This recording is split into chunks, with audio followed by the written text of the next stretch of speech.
지난해 우리은행에 이어 올해 B&K 경남은행까지 수백억 원대 횡령 사건이 잇따르고 있습니다. 대부분 오랜 기간에 걸쳐 이루어져 은행 내부 통제에 문제가 있다는 지적이 나옵니다. 보도에 이영원 기자입니다. 고객이 믿고 돈을 맡기는 금융사에서 횡령 사고가 잇따르고 있습니다.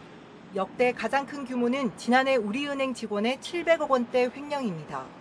이번에 터진 B&K 경남은행이 두 번째로 금액은 500억 원이 넘습니다. 이런 수백억 원대 횡령을 포함해 크고 작은 사고가 끊이질 않으면서 2017년부터 지난달까지 금융권 횡령액은 2,200억 원에 달합니다. 대부분 오랜 기간에 걸쳐 이루어지고 뒤늦게 적발되면서 피해가 컸습니다.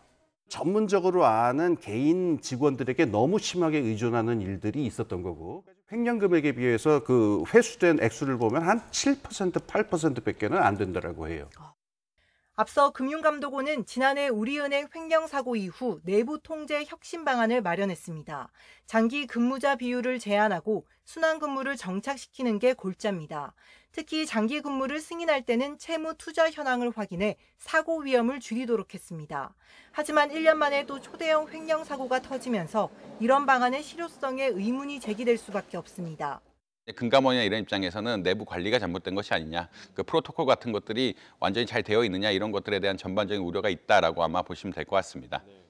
이에 금융사 최고 경영자에게 횡령 사건에 대한 책임을 물어 경각심을 높여야 한다는 지적까지 나오고 있습니다.